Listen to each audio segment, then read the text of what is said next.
Hello everyone, welcome to the Physics Wala. I'm your sweet mentor Ritika ma'am. So ಇವತ್ತು ನಿಮಗೂ FA1 exams reality ಹೇಳ್ತೇನೆ. So actually FA1 exam ಯಾಕೆ important ಇದೆ, but ನಾನು ಯಾಕೆ starting ಇಂದ ನಿಮಗೆ FA1 ಎಕ್ಸಾಮ್ಸು ಬಹಳ ಇಂಪಾರ್ಟೆಂಟ್ ಇದೆ, ಚೆನ್ನಾಗಿ ಕುಂತು ಅದನ್ನ ಸ್ಟಡಿ ಮಾಡಿ ಯಾಕೆ ಅಂತ ಹೇಳ್ತಿದ್ದೇನೆ. ಇವತ್ತು ರೀಸನ್ಸ್ ಕೊಡ್ತೇನೆ ನಿಮಗೆ ಫುಲ್ ಪ್ರೂಫ್ ಆಗಿ. ವೈ? ಬಿಕಾಸ್ ಈ ಇಂಪಾರ್ಟೆನ್ಸು ನಿಮಗೆ ಗೊತ್ತಿದ್ರೆ ನಿಮ್ಮ ಗೋಲ್ ಏನಿದೆ ದಟ್ ಇಸ್ ಅಬೌಟ್ ದ 625 ಏನು ಗೋಲ್ ಇದೆ ಅಲ್ಲ, ಅದು ಆರಾಮಾಗಿ ರೀಚ್ ಆಗ್ಬೋದು. ಓಕೆ, ಸೊ ನೋಡೋಣ ಏನಪ್ಪ ರಿಯಾಲಿಟಿ ಅನ್ನೋದು FA1. ಫಸ್ಟ್ ಆಫ್ ಆಲ್ ನಿಮಗೆ ನಾನು ಲಾಸ್ಟ್ ಟೈಮು ಒಂದು ಸ್ಟ್ರಾಟಜಿ ವಿಡಿಯೋದಲ್ಲಿ ಹೇಳಿದ್ದೆ, ದಟ್ ಇಸ್ ಅಬೌಟ್ ಯಾಕೆ ನಾವು FA1, FA2, FA3 ಮತ್ತು FA4 ಎಕ್ಸಾಮ್ಸು ಇಂಪಾರ್ಟೆನ್ಸು ಯಾಕಿದೆ ಎಕ್ಸಾಮ್ಸ್ದಲ್ಲಿ ಅನ್ನೋದು, ರೈಟ್? ಸೊ ಈಗ ನೀವು daily every time how much you people will write the exam. So ಈಗ 625 ಟೋಟಲ್ ಮಾರ್ಕ್ಸ್ ಇದೆ, ಇದರಲ್ಲಿ ನೀವು ಸೈನ್ಸ್ 80 ಮಾರ್ಕ್ಸ್ ಬರೀತೀರಾ, okay, maths 80 marks baritera, then afterwards you people will write social science also 80 marks, okay, and then languages dalli one exam you people will write it of 100, that is language 1, okay, language 1 100 marks baritera, and remaining two languages also you are going to write it for the 80 marks itself. But total ನಮ್ದು ಎಷ್ಟಪ್ಪ, that is going to be 625, right?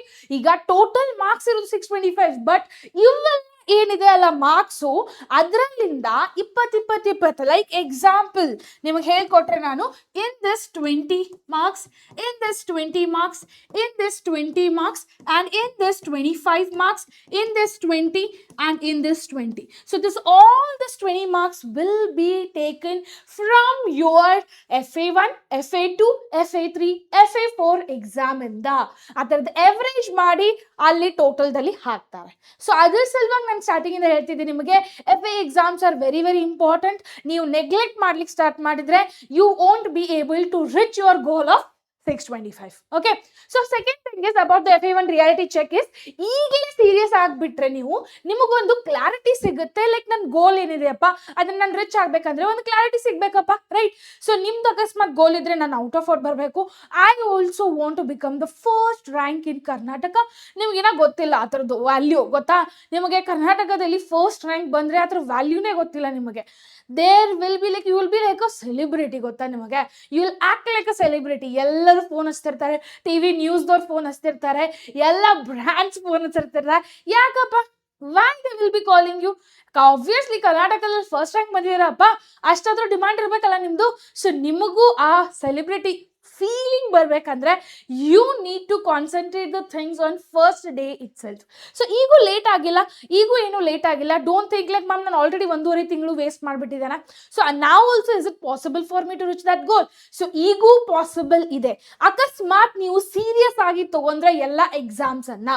So ಸ್ವಲ್ಪ ಹುಡುಗರು ಏನು ಯೋಚನೆ ಮಾಡ್ತಾರೆ, 9th, 8th FA1 exams ಅನ್ನ ಬರ್ದಿರ್ತಾರೆ, teachers will give the marks, okay, ಅದ್ರದ್ದು ಎವರೇಜ್ ಎಷ್ಟು ಆಗಲಿ ಡಿಪೆಂಡೆಡ್ ಅನ್ನಂಗಿಲ್ಲ, ಅದು ಡಿಪೆಂಡೆನ್ಸಿ ಇರಲಿಲ್ಲ. ಲೈಕ್ ಯೂನಿಟ್ ಟೆಸ್ಟ್ ತರ ಬರ್ಬಿಡ್ತಿದ್ರಿ ನೀವು, ಓಕೆ, ವೀಕ್ಲಿ ಯೂನಿಟ್ ಟೆಸ್ಟ್ ಆಗುತ್ತಲ್ಲ ಸ್ಕೂಲ್ದಲ್ಲಿ, ಆ ತರ ಯೂನಿಟ್ ಟೆಸ್ಟ್ ತರ ನೀವು ಬರ್ದ್ಬಿಡ್ತಿದ್ರಿ. ಬಟ್ ಈ SSLC ದಲ್ಲಿ ಕಂಪ್ಲೀಟ್ ಆಗಿ ಡಿಫ್ರೆಂಟ್ ಆಗಿರುತ್ತೆ. They will take the average of it. ಕ್ಲಿಯರಾ? So FA1 is your first step towards the SSLC success. ಇದನ್ನ ಲೈಟ್ ಆಗಿ ತೆಗೆದುಕೊಳ್ಬೇಡಿ. ಸೊ ನಾನು ಸ್ಟಾರ್ಟಿಂಗ್ ಇಂದ ಹೇಳ್ತಿದ್ದೇನೆ, ಲೈಟ್ ಆಗಿ ತಗೊಂಡ್ಬಿಟ್ರೆ you will regret it later on. Okay, ನಿಮ್ ಮಿಡ್ ಟರ್ಮ್ ಎಕ್ಸಾಮ್ಸ್ ಬರೋಷ್ಟರಲ್ಲಿ ನಿಮಗೆ ಟೆನ್ಷನ್ ಮಾಡ್ಲಿಕ್ಕೆ ಸ್ಟಾರ್ಟ್ ಆಗುತ್ತೆ. ಬಿಕಾಸ್ ಮಿಡ್ ಟರ್ಮ್ ಎಕ್ಸಾಮ್ಸ್ ಅಕ್ಟೋಬರ್ದಲ್ಲಿ ಆಯ್ತಪ್ಪ, ಅಕ್ಟೋಬರ್ ಆದ ತಕ್ಷಣ ನವೆಂಬರ್, ಡಿಸೆಂಬರ್ ಅಷ್ಟೇ ಟೈಮ್ ಇರುತ್ತೆ ನಿಮಗೆ. Because January, February preparatory exam ಇಂದ ನೀವು ಫುಲ್ ಟೈಟ್ ಆಗಿಬಿಟ್ಟಿರ್ತೀರ. ಯಾಕೆ ಗೊತ್ತಾ? ಪ್ರಿಪರೇಟರಿ 1, 2, 3 ಆಲ್ವೇಸ್ ರಿಮೆಂಬರ್, ಮೂರ್ ಪ್ರಿಪರೇಟರಿನ ಬರಿಬೇಕು ನೀವು SSLC ಎಕ್ಸಾಮ್ದಲ್ಲಿ. ಮ್ಯಾಮ್ ಪ್ರಿಪರೇಟರಿ ಇಂಪಾರ್ಟೆಂಟಾ? ಪ್ರಿಪರೇಟರಿ ಇಂಪಾರ್ಟೆಂಟ್ ಇಲ್ಲ, ಮಾರ್ಕ್ಸ್ ಕಾರ್ಡ್ದಲ್ಲಿ ಅವಂತೂ ಮಾರ್ಕ್ಸ್ ಬೀಳಲ್ಲ. ಬಟ್ ಮೇಕ್ ಶೋರ್ ಪ್ರಿಪರೇಟರಿಯಿಂದ ನೀವು ಏನು ಕಲಿತಿರಲ್ಲ, ಈ FA ಎಕ್ಸಾಮ್ಸ್ ಇಂದ ಏನು ಕಲಿತಿರಲ್ಲ ಅದು ನೀವು ಯಾವಾಗೂ ಕಲಿಯಲ್ಲ. You will get your reality check. Okay, ನಿಮ್ಗೆ ಹೇಗೆ ನೀವು ಯಾವ ಲೆವೆಲ್ದಲ್ಲಿದ್ದೀರಾ, ನಾನು ಯಾವ ಕ್ವಶನ್ಸ್ ಅಟೆಂಡ್ ಮಾಡ್ಲಿಕ್ಕೆ ಬರ್ತಿಲ್ಲ, ಅವ್ರದ್ದೆಲ್ಲ ಡೀಟೇಲ್ಸ್ ನಿಮಗೆ ಗೊತ್ತಾಗುತ್ತೆ when you people will seriously write your papers. Okay, ನಿಮ್ಗೆ ಯಾವಾಗ ಅನಿಸಿದೆ ನಾನು ಈ ಲೆವೆಲ್ಗಳಿದ್ದೇನೆ, ನಾ ಈ ಲೆವೆಲಿಂದ ಹೈ ಲೆವೆಲ್ಗೆ ಬರಬೇಕಪ್ಪ, ಅದಕ್ಕೆ ನಾನು ಕಾನ್ಸೆಪ್ಟ್ ಕ್ಲಾರಿಟಿ ನನಗೆ ಇಲ್ಲ, ಇಲ್ಲಾಂದ್ರೆ ನಂಗೆ ಈ ಕಾನ್ಸೆಪ್ಟ್ ನನಗೆ ತಿಳಿತಿಲ್ಲ, ಬಿಕಾಸ್ ಈ ಕಾನ್ಸೆಪ್ಟ್ ಮೇಲೆ ಆ ಕ್ವಶನ್ ನನಗೆ ಬರೀಲಿಕ್ಕೆ ಬರ್ತಿಲ್ಲ, ಸೊ ಈ ಕ್ವಶನ್ ನನಗೆ ಅಟೆಂಪ್ಟ್ ಮಾಡ್ಲಿಕ್ಕೆ ಬರ್ತಿಲ್ಲ, ಆ ನ್ಯೂಮರಿಕಲ್ ಪ್ರಾಬ್ಲಮ್ ನನಗೆ ಸಾಲ್ವ್ ಮಾಡ್ಲಿಕ್ಕೆ ಬರ್ತಿಲ್ಲ ಅಂದ್ರೆ you need to make sure that ಅದರದ್ದು ನಿಮಗೆ ರಿಯಾಲಿಟಿ ಗೊತ್ತಿರಬೇಕು. ಯಾವಾಗ ಗೊತ್ತಾಗುತ್ತೆ? When you people will start becoming serious of your FA exams. Understood? So ನಿಮ್ಮ ಸ್ಟ್ರೆಂತ್ ಅಂಡ್ ವೀಕ್ ಏರಿಯಾಸ್ ಅನ್ನು ಎಂತ ಗೊತ್ತಾಗುವ ಮೊದಲ ಎಕ್ಸಾಮ್. ನಿಮ್ ವೀಕ್ನೆಸ್ ಏನಿದೆ, ನಿಮ್ ಸ್ಟ್ರೆಂತ್ ಏನಿದೆ, ನಿಮ್ಗೆ ಯಾವ ಕಾನ್ಸೆಪ್ಟ್ ಅಲ್ಲಿ ಸ್ಟ್ರೆಂತ್ ಇದೆ ನಿಮ್ಮದು, ಮೀನ್ಸ್ ಈ ಕಾನ್ಸೆಪ್ಟ್. ಈಗ ಎಕ್ಸಾಂಪಲ್ ತಗೊಳ್ಳ ಕಾರ್ಬನ್ ಅಂಡ್ ಕಂಪೌಂಡ್ಸ್ ಇಂದ ನನಗೆ ಎಲ್ಲ ಕ್ವಶನ್ಸ್ ಬರುತ್ತಪ್ಪ, I can answer all the questions from that. But like example light chapter ಇಂದ ನನಗೆ ಕ್ವಶನ್ಸ್ ಅಟೆಂಡ್ ಮಾಡ್ಲಿಕ್ಕೆ ಬರಲ್ಲ. ನಿಂಬ್ರಿಕಲ್ ಪ್ರಾಬ್ಲಮ್ ಇಲ್ಲ, ಬಟ್ ಯಾವ್ದಾದ್ರು ಡಯಾಗ್ರಾಮ್ ತೆಗಿ ಹೇಳಿದ್ರೆ ಕಾನ್ವೆಕ್ಸ್ ಲೆನ್ಸ್ ಡಯಾಗ್ರಾಮ್ ತೆಗಿರಪ್ಪ, ಕಾನ್ಕೇವ್ ಲೆನ್ಸ್ ಡಯಾಗ್ರಾಮ್ ತೆಗಿರಿ ಅಂದ್ರೆ ನನಗೆ ಸ್ವಲ್ಪ ಡಿಫಿಕಲ್ಟ್ ಆಗುತ್ತೆ. Means what, you'll understand your weak areas. ನಿಮ್ಗೂ ಒಂದು ಸ್ಟ್ರೆಂತ್ ಗೊತ್ತಾಗುತ್ತೆ. ನಾನು ಈ ಕಾನ್ಸೆಪ್ಟ್ ಅಲ್ಲಿ ನನ್ನ ಕ್ಲಾರಿಟಿ ಇದೆ, ಆ ಕಾನ್ಸೆಪ್ಟ್ ಮೇಲೆ ನಾನು ಎಷ್ಟು ಟೈಮ್ ಕೊಡಬೇಕು ಅಷ್ಟೇ ಕೊಡಬೇಕು. ನಾ ಈ ಕಾನ್ಸೆಪ್ಟ್ ನನ್ನ ಕ್ಲಾರಿಟಿ ಇಲ್ಲ, ನಾ ಇದನ್ನ ಜಾಸ್ತಿ ರಿವಿಷನ್ ಮಾಡಬೇಕು. ಅದರದ್ದು ಒಂದು ರಿಯಾಲಿಟಿ ಚೆಕ್ ಸಿಗುತ್ತೆ ನಿಮಗೆ FA1 ಎಕ್ಸಾಮ್ಸ್ ಅಂತ. And plus those exams, this marks will be included in your average in your board exams. Clear? ಇತರದ್ದು average board exams ದಲ್ಲಿ ಇನ್ಕ್ಲೂಡ್ ಆಗುತ್ತೆ. Understood?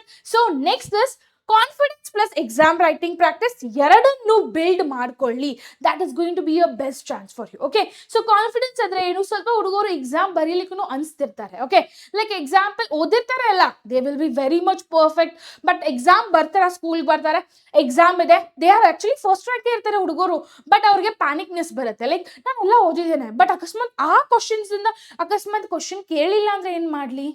ಆ ತರ ಕ್ವಶನ್ಸ್ ಯಾವಾಗ ಯಾರಿಗೆ ಬರುತ್ತೆ? When they don't have a confidence on them that the concept clarity ಇದೆ ಅನ್ನೋದು. ಆಯ್ತಾ? ಸೊ ಈಗ ಅಕಸ್ಮಾತ್ ಆಗಿ ಯಾರಾದ್ರೂ ಎಕ್ಸಾಮ್ ಬರೀತಿದ್ದಾರೆ, ಕಾನ್ಸೆಪ್ಟ್ ಕ್ಲಾರಿಟಿ ಇಲ್ಲ, ಜಸ್ಟ್ ಮೆಮರೈಸ್ ಮಾಡ್ಕೊಂಡು ಹೈಟ್ ಮಾಡ್ಕೊಂಡು ಹೋಗ್ಬಿಟ್ಟಿದಾರಪ್ಪ ಕ್ವಶನ್ ಆನ್ಸರ್ಸ್ ಅನ್ನ. ಸೊ ಸ್ವಲ್ಪ ಕ್ವಶನ್ ಟ್ವಿಸ್ಟ್ ಮಾಡಿ ಕೇಳಿದ್ರು ನಿಮ್ಗೆ ಆನ್ಸರ್ ಬರ್ಲಿಕ್ಕೆ ಬರಲ್ಲ. ಯಾಕೆ ಬರಲ್ಲ? ಬಿಕಾಸ್ ನಿಮಗೆ ಕಾನ್ಸೆಪ್ಟ್ ಕ್ಲಾರಿಟಿನೇ ಇಲ್ಲ, ಕಾನ್ಫಿಡೆನ್ಸ್ ಇಲ್ಲ ನಮಗೆ, ರೈಟ್? ಸೊ ಎಲ್ಲ ಕುಂತು ಓದಿರ್ತಾರ, ಬಟ್ ಕಾನ್ಫಿಡೆನ್ಸು ಕಾನ್ಸೆಪ್ಟ್ ಕ್ಲಾರಿಟಿ ಇರಲಿಲ್ಲ ಅಂದ್ರೆ ಪೇಪರ್ದಲ್ಲಿ ಏನು ಬರೀಲಿಕ್ಕೆ ಬರಲ್ಲ. So please make sure that confidence ಅನ್ನ ಬಿಲ್ಡ್ ಮಾಡ್ಕೊಳ್ಳಿ. ಕಾನ್ಸೆಪ್ಟ್ ಕ್ಲಾರಿಟಿ ಮಾಡ್ಕೊಂಡ್ರೆ ಕಾನ್ಫಿಡೆನ್ಸ್ ಆಟೋಮೆಟಿಕ್ಲಿ ನಿಮ್ ಜೋಬ್ದಲ್ಲಿ ಬಂದು ಕೂತ್ಬಿಡುತ್ತೆ. ಕ್ಲಿಯರಾ? ಸೊ ಅದ್ರ ಸಲುವಾಗಿ make sure you will do that. So ಒಂದು ಸಿಂಪಲ್ ಆಗಿ ಒಂದು ಇಮೇಜ್ ತೋರಿಸ್ತೇನೆ ನಿಮಗೆ. That is FA1 is your start to reach your goal of 625 out of 625. So ಈ ನಿಮ್ಮ ಗೋಲ್ ಏನಿದೆ ಅಲ್ಲ, the goal which is present from here to go and reach till here, that is from FA1, FA2, FA3, FA4 and your midterm exams and your preparatory exams also plays a very important role in that. Theta. So ಈ ಗೋಲ್ ಅನ್ನ reach ಆಗಬೇಕು. If you want to stand here at the March and April first week ದಲ್ಲಿ ನಿಮಗೆ next year ಇಲ್ಲಿ reach ಆಗೋದಿದೆ ಅಂದ್ರೆ start ಮಾಡ್ಬೇಕು journey ಇಲ್ಲಿಂದ. ಕ್ಲಿಯರಾ? ಸೊ ಇಲ್ಲಿಂದ ಸ್ಟಾರ್ಟ್ ಮಾಡಿದ್ರೆ journey you will go and reach that. So that is very very important to follow it. Understood? So second thing is FA1 importance marks ಗಿಂತ ಇವಾಗ ಮಾಡಿದ ಮಿಸ್ಟೇಕ್ ಬೋರ್ಡ್ ಎಕ್ಸಾಮ್ ಮುಂಚೆ correct ಮಾಡಬಹುದು. Time management and presentation skills improve ಮಾಡ್ಕೋಬಹುದು. FA1 strong foundation ಇದ್ರೆ FA2, SA1 ಮತ್ತು SSLC preparation ತುಂಬಾ ಈಸಿಯಾಗಿ ಹೋಗುತ್ತೆ. ಸೊ FA1 ಎಕ್ಸಾಮ್ಸ್ ದಲ್ಲಿ ಅಕಸ್ಮಾತ್ ಆಗಿ ನಿಮಗೊಂದು ರಿಯಾಲಿಟಿ ಚೆಕ್ ಸಿಕ್ಬಿಟ್ರೆ, ಲೈಕ್ ನಾನು ಈ ಕಾನ್ಸೆಪ್ಟ್ ದಲ್ಲಿ ಕ್ಲಾರಿಟಿ ಇಲ್ಲಪ್ಪ and I need to build on my presentation skills ಎದಕ್ಕೆ ಇಂಪಾರ್ಟೆಂಟ್ ಇದೆ? ನೀವು ಕರೆಕ್ಟ್ ಆನ್ಸರ್ ಬರೀರಿ. ಓಕೆ, ಕರೆಕ್ಟ್ ಆನ್ಸರ್ ಬರ್ದಿರ್ತಾರ, ಹ್ಯಾಂಡ್ ರೈಟಿಂಗ್ ಏನೋ ಸರಿ ಇರಲಿಲ್ಲ, ವರ್ಡ್ಸ್ ಪ್ರಾಬ್ಲಮ್ ಆಯಿತು, ಎಲ್ ಇದ್ದಿದ್ದು ಎಲ್ಲೋ ಬೇರೆ ಹೋಗಿದೆ, ಎ ಇದ್ದಿದ್ದೆಲ್ಲೋ ಬೇರೆ ಹೋಗಿದೆ, ಆ ಥರ ಅಕಸ್ಮಾತ್ ನೀವು ಪ್ರೆಸೆಂಟ್ ಮಾಡಿಬಿಟ್ರೆ ಇವನ್ ದ ಇನ್ವಿಜಿಲೇಟರ್ ಯಾರು ಪೇಪರ್ ಚೆಕ್ ಮಾಡ್ತಿರ್ತಾರಲ್ಲ ಅವ್ರಿಗೊಂದು ಕ್ಲಾರಿಟಿನೇ ಸಿಗಲ್ಲ ನೀನು ಏನು ಬರ್ದಿದ್ಯಾ ಅನ್ನೋದು. ಸೊ ನೀವೇನು ಬರ್ದಿದ್ದೀರ ಅನ್ನೋದು ಕ್ಲಾರಿಟಿ ಸಿಗ್ಬೇಕಂದ್ರೆ ಪ್ರೆಸೆಂಟೇಷನ್ ಸ್ಕಿಲ್ಸ್ ಅನ್ನ ಕಲಿಬೇಕು. ಸೊ ಈಗಿಂದನೇ ಕಲೀಲಿಕ್ಕೆ ಸ್ಟಾರ್ಟ್ ಮಾಡಿ ಪೇಪರನ್ನು ಹೇಗೆ ಬರಿಬೇಕು, ಪೇಪರನ್ನು ಪ್ರೆಸೆಂಟ್ ಯಾವ ಥರ ಮಾಡಬೇಕು ಅನ್ನೋದು, so that it will help you people for your main goal. Clear? So hope so this video has been useful to you people. In case ಏನಾದರೂ ಡೌಟ್ ಇದ್ರೆ and if you want any of the ideas regarding your FA1 exams or your future preparation for the SSLC board, then make sure to comment it down. Till then, see you everyone.